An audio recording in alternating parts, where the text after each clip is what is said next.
Hello everyone, welcome back to the channel. So thumbnail देख के तो आप लोग समझ ही गए होंगे यार किस क्या टॉपिक है आज का और हम क्या डिस्कशन करने वाले हैं। यार मैंने बिल्कुल भी नहीं सोचा था कि इस टॉपिक के ऊपर मैं कभी वीडियो बनाऊंगा, बट अब सच में ये बहुत नीडेड है और बहुत इंपॉर्टेंट है कि इसके ऊपर हम डिस्कस करें कि ये एक्चुअल में चल क्या रहा है यार। तो चलो जी, बैठते हैं और आराम से इसके ऊपर डिस्कशन करते हैं। सो यार, अब है क्या, सबको पता है आज की डेट में कोई भी आप न्यूज़ चैनल चलाओ या फिर आप यूट्यूब पे भी हो, अगर आप इंस्टाग्राम पे भी हो, तो जितने भी सोशल मीडिया प्लेटफॉर्म्स हैं या ट्विटर भी है, भाई एक ही चीज़ ट्रेंड हो रही है इस टाइम, सीमा हैदर, सीमा हैदर, सीमा है।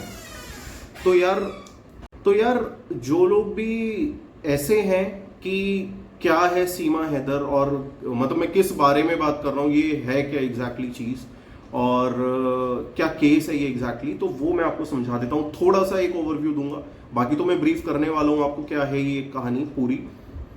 तो जी, सीमा हैदर वो है जो कि पाकिस्तान से इंडिया आई है क्योंकि पबजी, जो कि जिसके बारे में बहुत सारे लोग जानते हैं, पबजी एक गेम है जो लोग खेलते हैं, उस पे उसे सचिन से प्यार हुआ और वो इंडिया आ गई। ठीक है जी, ये कहानी है। अब थोड़ा सा इसके बारे में बात करते हैं, है ना, थोड़ा सा इसके डीप डेप्थ तक जाते हैं, ये एग्जैक्टली कहानी क्या है। तो जी, कहानी कुछ ऐसी है कि जो ये सीमा हैदर है, ये पबजी गेम खेला करती थी और हमारे यहाँ जी एक सचिन जी हैं जो कि 21 या 22 साल के हैं और वो भी वही गेम खेला करते थे। उस पर उन दोनों को प्यार हुआ और जो सीमा है वो पाकिस्तान से इंडिया आई। अब मैं थोड़ा सा आपको ये बताता हूं कि थोड़ा सा डिस्कस कर लेते हैं जी सचिन के बारे में। तो जी, जो सचिन है वो 21-22 साल की एज आप मान सकते हैं यार, क्या एज होती है किसी भी इंसान की, और उसमें आप क्या ही कर सकते हो अपने करियर में और क्या ही बन जाते हो। मैं बहुत ज़्यादा ना यहाँ पे मेजॉरिटी ऑफ पीपल की बात कर रहा हूँ। उस एज में हम लोग क्या कर लेते हैं, करने वाले बहुत कुछ भी कर लेते हैं, लेकिन वो परसेंटेज बहुत कम है। अब बात कर लेते हैं यार, जो सीमा है, उनके 4 बच्चे हैं, वो 4 बच्चों की माँ है। 4 बच्चों की माँ है तो इसका मतलब वो मैरिड भी हैं। ठीक है, तो वो पाकिस्तान से भाग के आती हैं जी इंडिया प्यार में। अब वो एज पर सीमा हैदर, एज पर हर स्टेटमेंट, वो एक बैकवर्ड फैमिली से बिलोंग करती हैं।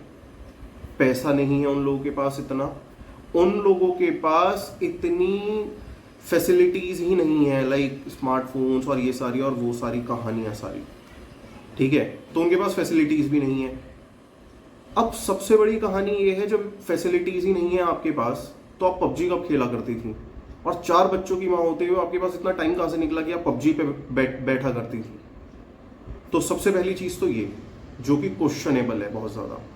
अब है क्या, मैं आपको क्यों बता देता हूं मैं क्यों ये सारी चीजें बोल रहा हूं। बहुत सारे बुद्धिजीवी हमारे देश में आज भी ऐसे हैं जो कि ये बोल रहे हैं, प्यार में लोग 7 समुंदर पार कर देते हैं, सीमा पाकिस्तान से इंडिया आई तो क्या फर्क पड़ा। भाई साहब, बहुत बड़ा डिफरेंस है, बहुत बड़ा डिफरेंस है। आप लोगों को बातें क्यों नहीं समझ में आती हैं। एक औरत जिसके 4 बच्चे हैं, ऑलरेडी वो मैरिड थी। हम इंडियंस हैं ना यार, हमें समझ में आता है ना, 4 बच्चे होते हैं तो वो कैसे होते हैं, और कुछ तो रिलेशनशिप होती है पति और पत्नी के बीच में, तभी तो आप ये सारी चीजें करते हो ना, है ना।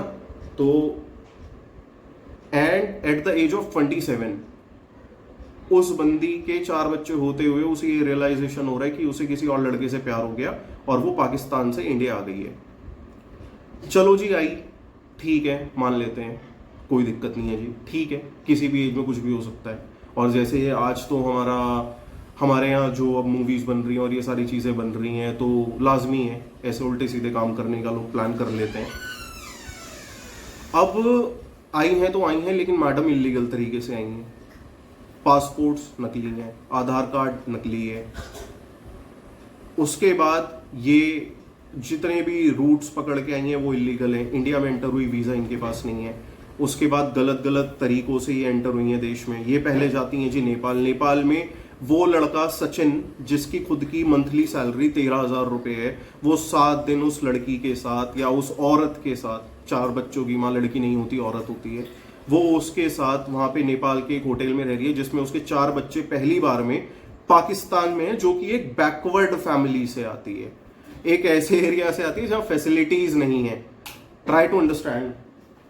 तो अब जी सबसे बड़ी चीज ये है, एक 4 बच्चों की मां 7 दिन घर से गायब है, किसी ने पता नहीं किया कहां गई थी, what she was doing.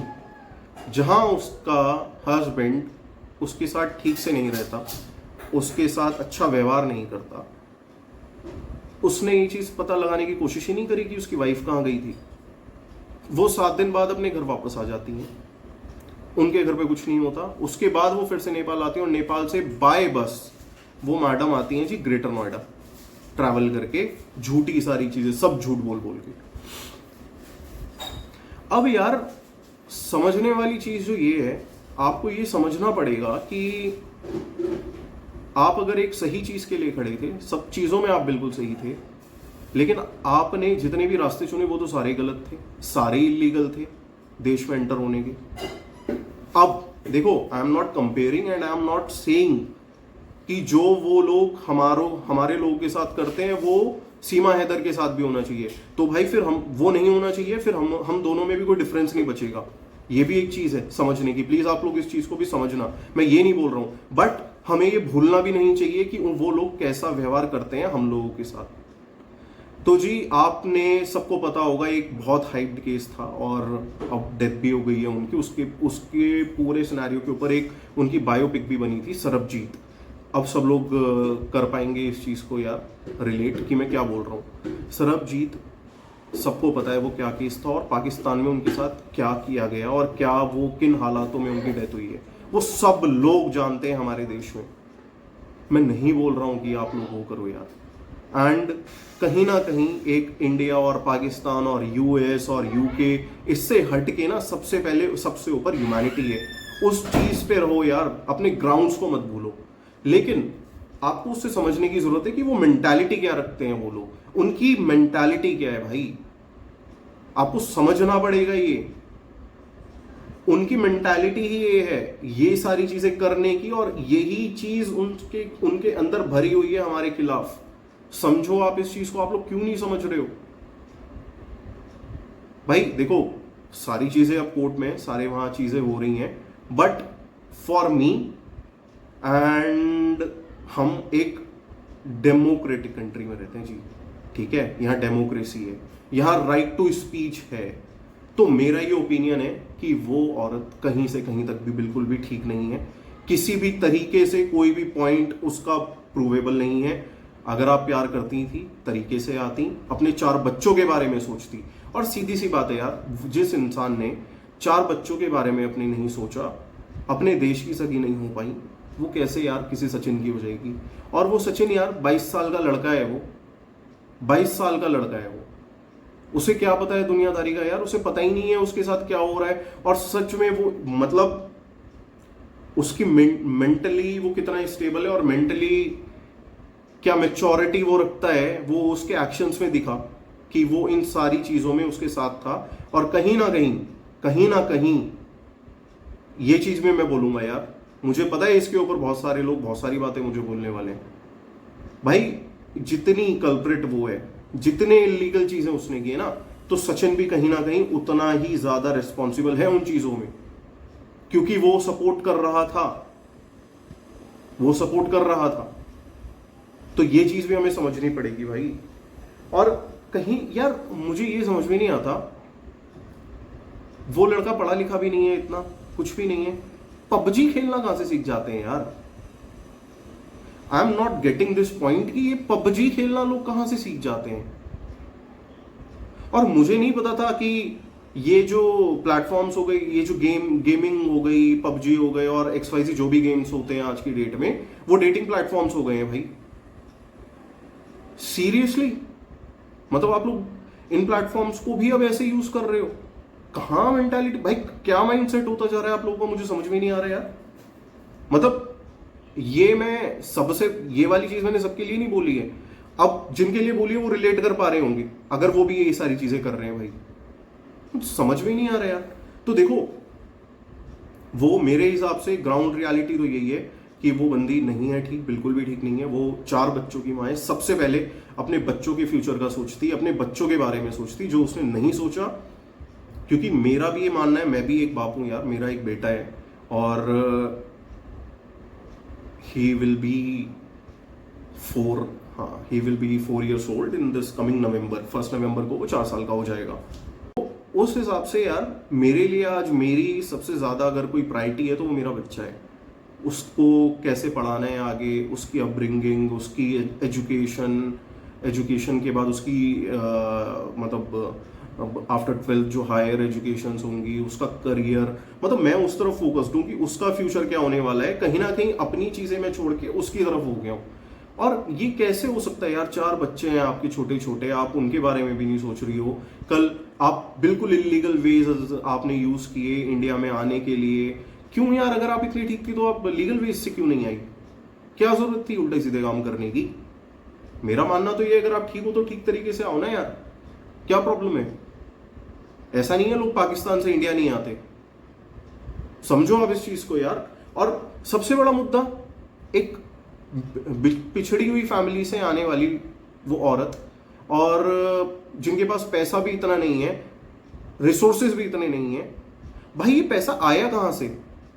Passport बनवाने का, आधार कार्ड, सब फेक बनवाने का, सब चीजें फेक थी। दुबई ट्रैवल करना, नेपाल ट्रैवल करना, ये पैसा कहां से आया है यार? चलो एटीएस कर रही है उसके ऊपर जांच, और सच में मुझे अपनी जो हमारी इंटेलिजेंस अथॉरिटीज हैं और जितनी भी हमारी ये अथॉरिटीज हैं जो सिक्योरिटी रिलेटेड हैं, भाई मैं तो उन पे पूरा ट्रस्ट करता हूं। और सच में कहीं ना कहीं अगर वो लोग इतना डीपली इन चीज़ों में जा रहे हैं तो कहीं ना कहीं उन्हें भी कुछ ना कुछ चीज़ें मिली हैं। बट वो स्टेटमेंट तभी आएगी जब वो पूरे प्रूफ्स उनके पास होंगे। तो मैं बिल्कुल नहीं बोल रहा हूँ यार कि जो लोग बोल रहे हैं कि मैं ये इस चीज़ को बिल्कुल भी नहीं बोलूँगा कि वो जासूस है, आईएसआई एजेंट है, या ये है या वो है। मेरी इसके ऊपर कोई भी स्टेटमेंट नहीं है जब तक हमारी सिक्योरिटी एजेंसीज और या उनकी तरफ से कोई भी इसके ऊपर अपडेट नहीं आएगा, तब तक मेरी उस पर कोई भी स्टेटमेंट नहीं है। वो उसके बाद मैं तब बात करूंगा। बट हाँ, जिस तरीके से वो आई है, जो उसके तरीके रहे हैं, वो मुझे बिल्कुल भी समझ में नहीं आ रहे, वो बिल्कुल भी ठीक नहीं थे और वो बिल्कुल गलत है। जो चीजें अगेंस्ट द लॉ हैं वो हैं, वो आप भी चेंज नहीं कर सकते, मैं भी चेंज नहीं कर सकता और कोई भी चेंज नहीं कर सकता। And we are bound by the law. ये चीज हमें समझनी पड़ेगी भाई, ये चीज समझने की जरूरत है। अगर आप भी इस वाली एक एज में जो 20 से 25 साल वाली है, भाई ये एज आपकी इन चीजों के करने के लिए नहीं है, इस बात को आप समझो। ये एज है लाइफ में कुछ करने की, कुछ बनने की। ये जो माइंड है ना यार, ये जो भगवान ने दिया है, ये सबको एक जैसा दिया है, ठीक है। कुछ लोग होते हैं जिनके दिक्कत होती है तो हम उन्हें डिसेबल बोलते हैं, एनी सॉर्ट ऑफ डिसेबिलिटी। तो ये 95-97% लोगों में एक जैसा ही है। इसे डिस्ट्रक्टिव बनाना है या कंस्ट्रक्टिव बनाना है वो आपके ऊपर है। फालतू की चीजों में लगाना है या कुछ बनना है लाइफ में, ये डिसीजन आपका होने वाला है लाइफ में। देखो मैं कहीं ना कहीं मैं इस पॉइंट को कभी भी डिफेंड नहीं करूंगा कि वो एक केस आप जानते ही हैं जो एसडीएम वाला केस है, मैं उस पर बिल्कुल किसी को डिफेंड नहीं कर रहा। बट आपको ये चीज समझनी पड़ेगी यार, एसडीएम बनना मजाक नहीं है, मजाक नहीं है। कितने लोग बनते हैं या कितने लोग बन पाते हैं? आज भी हमारे देश में लोग आप देखते हैं यूपीएससी की तैयारी करते हैं, भाई 35-35 साल के हो जाते हैं अनमैरिड, उनके यूपीएससी कभी क्लियर नहीं होते। मैं मानता हूं उसके हस्बैंड ने सपोर्ट किया या फैमिली ने भी। अब देखो हस्बैंड ने ही पूरा नहीं सपोर्ट किया, जो रूट्स स्ट्रांग थे, जो बेसिक्स स्ट्रांग थे, वो पेरेंट्स से हुए।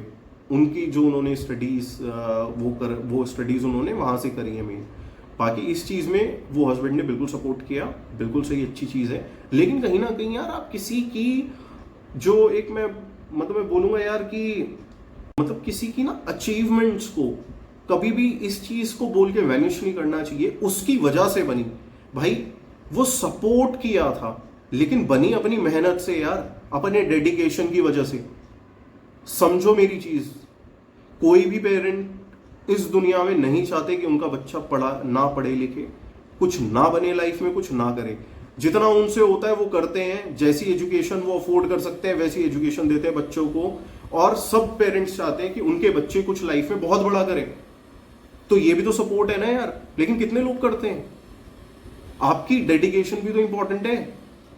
वो 30% हो सकता है, लेकिन 70% भाई आपकी डेडिकेशन है कि आपको लाइफ में क्या करना है, आपको लाइफ में क्या बनना है, उस चीज की तरफ जाओ, एक सही डायरेक्शन पकड़ो। ये क्या फालतू के ड्रामे हैं यार, मुझे समझ नहीं आता। ये 20 से 25 साल की एज वालों के पास ये पबजी खेलने का टाइम कहां से आता है? या ये सारे गेम्स खेलने का कहां से टाइम आता है यार?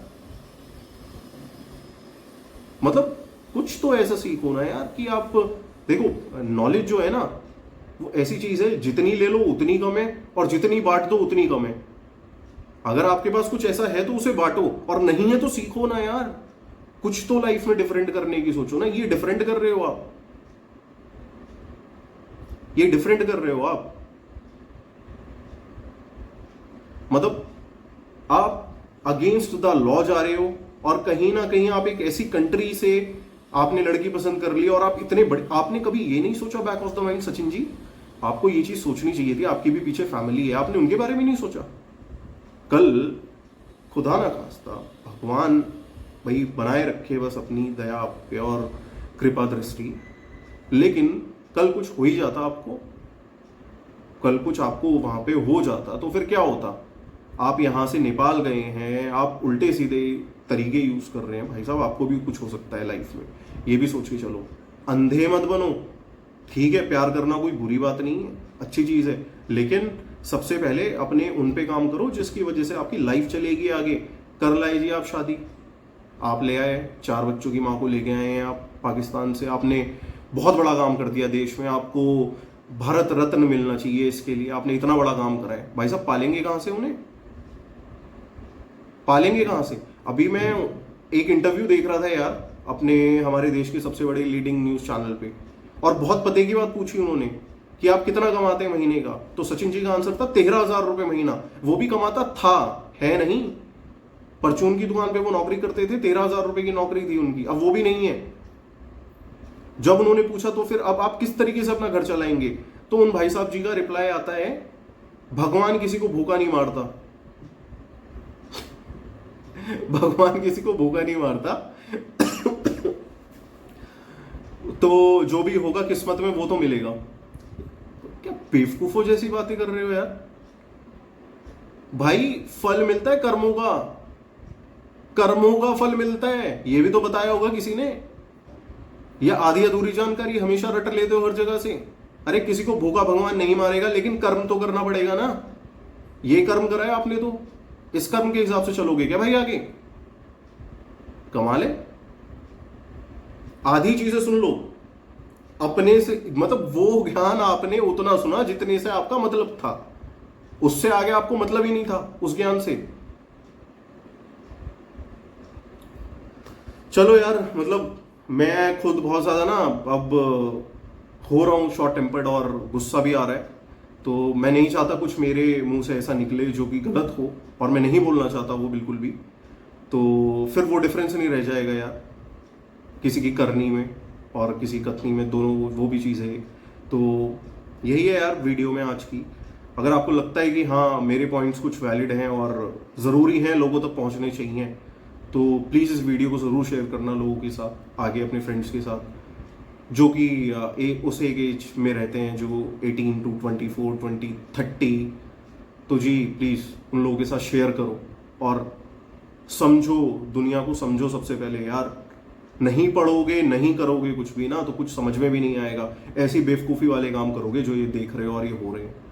और क्या ये फालतू में ना किसी के यूट्यूब चैनल सब्सक्राइब करने की ज़रूरत नहीं है भाई, ठीक है। वो सीमा हैदर जी जो हैं, उन्होंने चैनल बनाया है कि हमारे पास कोई काम नहीं है, कुछ वो नहीं है, तो हमारा घर पालने के लिए मैं यूट्यूब चैनल बना रही हूँ और उसे सब्सक्राइब करना। अरे भाई बिल्कुल ज़रूरत नहीं है, काम करो यार, घर से बाहर निकलो और कुछ काम करो। क्या इन्फॉर्मेशन है तुम्हारे पास, क्या इन्फॉर्मेटिव कंटेंट बनाओगे? यूट्यूब के ऐसी कोई प्लेटफॉर्म है क्या फालतू की चीज़ें करने का? कुछ इन्फॉर्मेटिव है तुम्हारे पास तो डालो, वो तो तुम्हारे पास कुछ होगा नहीं, पर ना आपके हस्बैंड जी के पास कुछ है, ऐसा कुछ कर नहीं लिया आप लोगों ने लाइफ में, तो ज़रूरत नहीं है उन लोगों को ना फॉलो करने की ना सब्सक्राइब करने की। न्यूज़ पढ़ लो, न्यूज़ मिल जाएगी आपको, और कुछ इन्फॉर्मेटिव चीज़ें देख लो यार यूट्यूब पे। ये फालतू की चीज़ों में अपना टाइम वेस्ट मत करो। बहुत इंपॉर्टेंट है आपका टाइम यार, बहुत इंपॉर्टेंट है। सबकी एक एक मिनट बहुत इंपॉर्टेंट है लाइफ में। दिन के 24 घंटे ऐसे निकलते हैं चुटकी में, हवा नहीं लगती। तो प्लीज़ उसे ना प्रोडक्टिविटी में यूज़ करो। फालतू है यार ये, मतलब मैंने भी इसीलिए वीडियो बनाई है, ये चीज़ दिखाने के लिए कि यार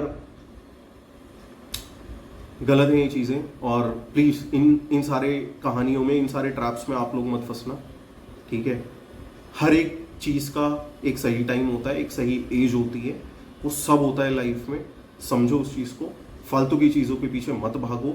अभी आपका टाइम है लाइफ में कुछ बनने का, लाइफ में कुछ करने का, तो उस पर फोकस करो। तो भाई यही था आज की वीडियो में। आई होप आपको ये पसंद आई होगी। पसंद आई हो तो give it a thumbs up और स्टे सेफ। जय श्री राम।